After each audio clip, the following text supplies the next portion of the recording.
स्वागत है मेरे चैनल ही अंशी किचन में। और आप सबको नवरात्रि की बहुत बहुत शुभकामनाएं और हैप्पी न्यू ईयर, क्योंकि आज से हमारा हिंदू नववर्ष भी शुरू हुआ है। तो सबको नववर्ष की बहुत बहुत शुभकामनाएं।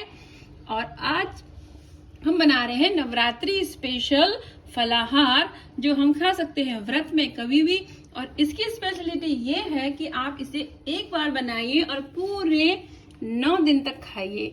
जी हाँ, और बनने में बहुत ही कम समय लगता है और हेल्दी इतना है कि मैं बता नहीं सकती आपको। तो आइए शुरू करते हैं आज का हमारा स्पेशल नवरात्रि रेसिपी। तो आज का हमारा नवरात्रि स्पेशल डिश जो है, उसमें हम बनाएंगे सिंघाड़े के आटे का एक बहुत ही अच्छा नाश्ता या सागर, जिसको आप बोल सकते हैं, जिसे आप पूरे 9 दिन तक खा सकते हैं। और आपको है बनाना सिर्फ एक बार, और ये 9 दिन तक खराब नहीं होने वाला। और इससे जो एनर्जी हमें मिलेगी वो तो आप पूछिए मत। तो उसके लिए हम लेंगे सबसे पहले, ये मैंने लिया है सिंघाड़े का आटा, ये है 200 ग्राम।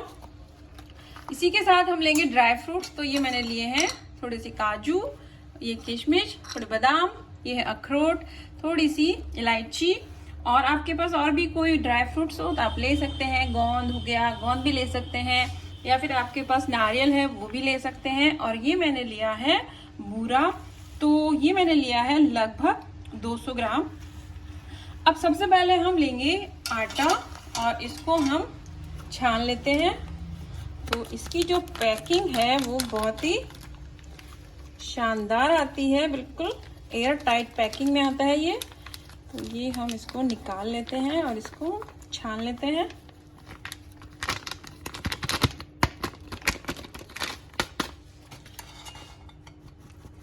और इसको छानने के बाद इसमें हम डालेंगे थोड़ा सा घी।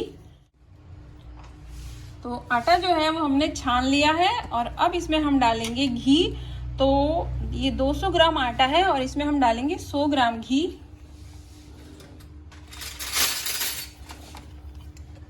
तो ये गया 100 ग्राम घी और इसको अब हम सेक लेते हैं।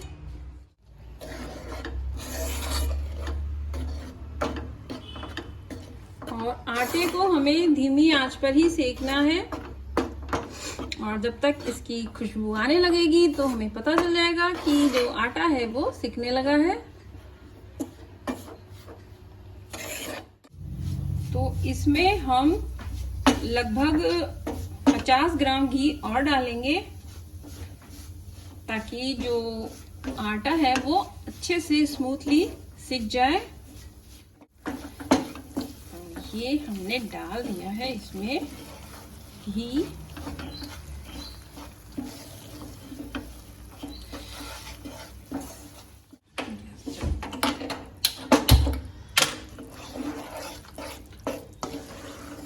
तो अब जो सिंघाड़ा है वो सिकने लग गया है, अच्छी सी इसकी खुशबू आने लगी है। और अब इस टाइम इसमें हम डाल देंगे ड्राई फ्रूट्स। तो ड्राई फ्रूट्स को हमने थोड़ा सा क्रश कर लिया है। ये मैं डाल रही हूँ अभी इसमें बादाम, थोड़ा सा चला लेंगे। और ये गए अखरोट। तो फुल ऑफ नट्स हम ये डिश बना रहे हैं। और इसमें गए काजू। इतने सारे जब इसमें नट्स जाएंगे तो आप सोच ही सकते हैं कि स्वाद में तो ये होगी ही बेहतरीन। और इससे हमें मिलेगी जो एनर्जी, वो भी मिलने वाली, वो भी है बेहतरीन। और सिंघाड़ा तो आप जानते ही हैं कि हेल्थ के लिए कितना अच्छा होता है, और स्पेशली लेडीज के लिए तो इसके बहुत ही फायदे होते हैं। तो ये तो आपको खाना ही चाहिए। व्रत में तो आप खाएं ही, लेकिन अगर व्रत नहीं हो तो उसके अलावा भी आप इसको बना के रख सकते हैं। और जब भी आपको थोड़ी सी भूख लगे आप उस टाइम इसको खा सकते हैं। तो अब बातें करते करते जो सिंघाड़ा है वो अच्छे से सिक चुका है। गैस को अब हम कर देते हैं ऑफ, और इसको हम थोड़ा सा ठंडा होने देते हैं। तो जब तक ये ठंडा होता है, लेकिन उससे पहले हमें थोड़ी देर तक इसे कंटिन्यूसली हिलाते रहना होगा, क्योंकि गैस ऑफ करने के बाद भी जो बर्तन है वो काफी गर्म है। तो ये नीचे से जल सकता है। इसलिए जब इसके बबल्स खत्म हो जाएंगे तब तक हमें इसको हिलाते रहना है। और जब तक हमारा ये मिक्सचर ठंडा होता है तब तक हम तैयारी कर लेते हैं हमारे आज के दूसरे सागर की। तो ये मैंने लिए हैं 2 आलू और मैं इनको छील लेती हूँ। और छीलने के बाद हम इसको बिल्कुल चिल्ड वाटर में, मतलब अगर आपके पास बिल्कुल चिल्ड वाटर नहीं है तो आप बर्फ का पानी भी ले सकते हैं।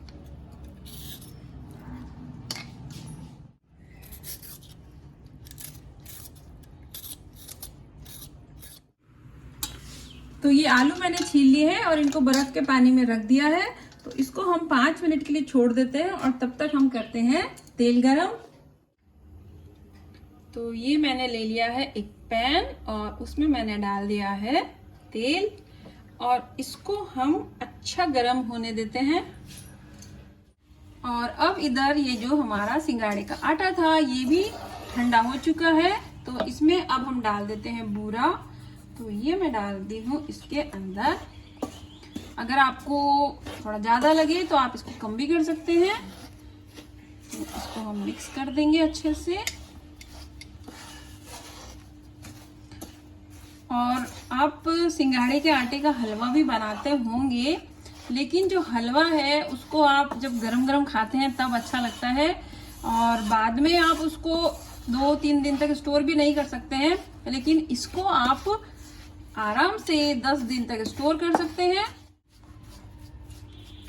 तो अब एक लेंगे हम थाली और उस पर हम लगा देंगे थोड़ा सा घी। तो ये मैंने लगा दिया थोड़ा सा घी और इसको हम फैला लेंगे अच्छे से। और इस मिक्सचर को हम इस थाली में निकाल लेते हैं।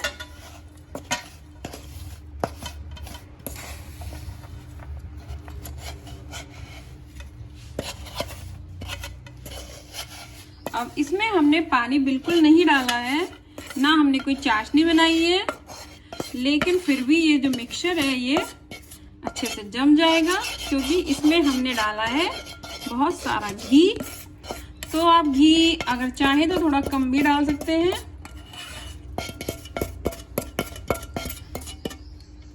तो अब इसको हम थोड़ा सा जमा देते हैं। तो आप थोड़ा थोड़ा सा इसको प्रेस कर दीजिए ताकि ये जम जाए अच्छे से।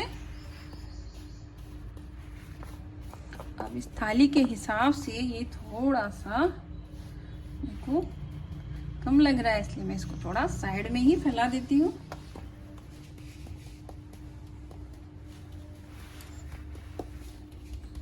और अगर आपको मेरी ये रेसिपी अच्छी लगे तो आप लाइक शेयर एंड कमेंट करना ना भूलिएगा। और अभी चल रहा है हमारे नवरात्रा स्पेशल वीक। तो इस वीक हम आपको सिर्फ वही रेसिपीज बताएंगे जो आप व्रत में खा सकते हैं, जो आप व्रत में बना सकते हैं। तो उसी के अंतर्गत आज हमारी ये है पहली रेसिपी जो हमने बनाई है आपके लिए। तो अब मैं इसको रख देती हूँ थोड़ी देर ठंडा होने के लिए। और ऊपर से हम सजा देते हैं थोड़े से पिस्ता। तो ये गए हमारे पिस्ता। इससे जो ये हमारी बर्फी है, इसे बर्फी कह सकते हैं आप, ये बहुत ही सुंदर दिखेगी। तो इसको हम थोड़ा थोड़ा सा दबा देते हैं। और अब हम बनाते हैं हमारे आलू के चिप्स। और अब तेल गरम हो चुका है और हमने लिया आलू और इसको हम इस तरह से तेल में डालते जाएंगे।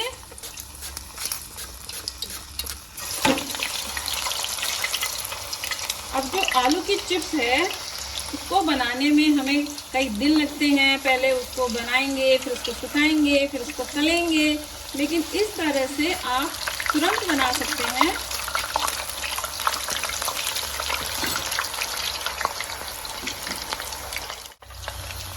ये देखिए दिखने में कितनी सुंदर लग रही है। और आंच को हमें तेज ही रखना है, आंच को आपको धीरे नहीं करना है। और एक बार में इजीली जितनी आ जाए कढ़ाई में बस उतनी ही डाल दीजिए। और अब ये जब सिक रही है तो उस वक्त हमें एक तैयारी करनी है। तो एक कटोरी में हमें लेना है थोड़ा सा सेंधा नमक। तो ये मैंने लिया है 1/4 चम्मच सेंधा नमक और उसमें मैंने डाला है थोड़ा सा पानी और इसको हम कर लेंगे मिक्स। और जब आपको लगे कि जो बबल्स है वो थोड़े से कम हो गए हैं तो उस वक्त आप इस नमक और पानी का जो मिक्सचर है तो आप एक चम्मच से थोड़ा सा फैला दें इसमें। तो इससे क्या होगा कि जो चिप्स है हमारी वो बहुत ही क्रिस्पी बनेगी और उसमें एक टेस्ट भी आएगा। नमक आपको ऊपर से डालने की जरूरत नहीं पड़ेगी।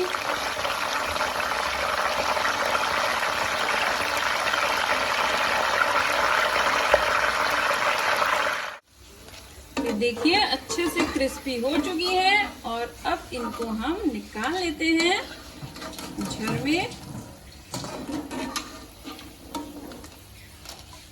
तो इस तरह से निकालने से जो भी एक्स्ट्रा ऑयल है वो भी निकल जाएगा।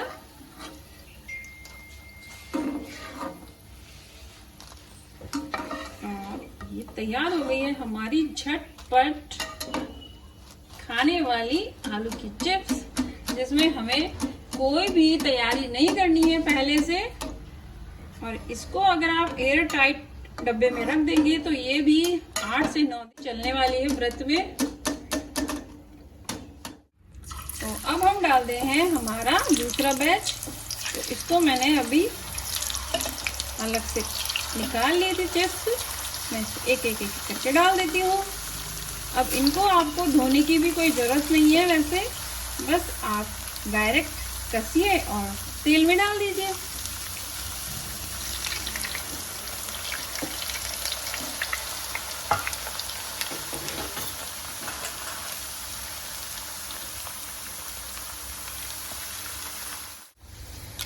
और ये हमारे लगभग आधे सिक चुके हैं तो हम डाल देते हैं थोड़ा सा।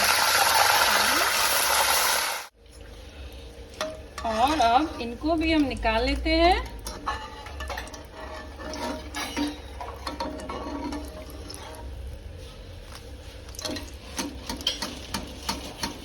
इसी तरह से हम बाकी की चिप्स भी निकाल लेते हैं। तो ये लीजिए तैयार है हमारी क्रिस्पी टेस्टी आलू की चिप्स, जिसे आप अगर आप एक बार खाना शुरू करेंगे तो आई गारंटी कि आपका हाथ रुकने वाला नहीं है जब तक कि पूरी प्लेट साफ ना हो जाए। और कितनी क्रिस्पी है देखिए, आवाज आ रही होगी आपको, बिल्कुल क्रिस्पी है, बिल्कुल जैसे कि अंकल चिप्स होती है बिल्कुल उसी की तरह, स्वाद में भी अच्छी है। और ये हमारी जो सिंघाड़े की बर्फी थी ये भी बनकर तैयार है। तो इसको हम काट लेते हैं। तो अभी इसको ज़्यादा देर नहीं हुई है रखे हुए, इसलिए थोड़ी सी ये अभी सॉफ्ट है, लेकिन अगर आप इसको 2-3 घंटे रख देंगे तो ये अच्छे से जम जाएगी। और ये इसको हम काट लेते हैं।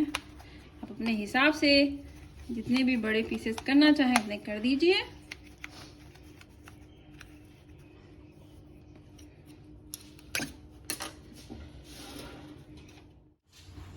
तो अब इसको हम निकाल लेते हैं। ये देखिए कितना सॉफ्ट और बहुत ही अच्छा इसका टेक्सचर है। तो ये हो गई हमारी सिंघाड़े की बर्फी तैयार। इसको हम कर लेते हैं प्लेटिंग। तो ये हमने कर दी हमारी सिंघाड़े की स्पेशल बर्फी की प्लेटिंग। और खाने में इतनी टेस्टी लगने वाली है ये, आप एक बार जरूर बनाकर देखिए मेरे कहने से। और फिर आप हर बार जब भी आपकी व्रत होगा तो आप यही बनाएंगे, ये भी मेरी गारंटी है। और ये गए हमारे आलू के चिप्स। इनको तो आप जितना डालेंगे उतना ही कम लगेंगे। तो तैयार है हमारी हमारे व्रत में खाने वाले आलू के चिप्स और सिंघाड़े की बर्फी, जिसको आप पूरे 9 दिन तक खा सकते हैं और सिर्फ एक बार आपको बनाना है, रोज रोज बनाने की भी झंझट नहीं है। तो अगर आपको मेरा ये वीडियो पसंद आया तो please like share and comment करना ना भूलिएगा। मिलते हैं नेक्स्ट वीडियो में। Till then take care and bye bye.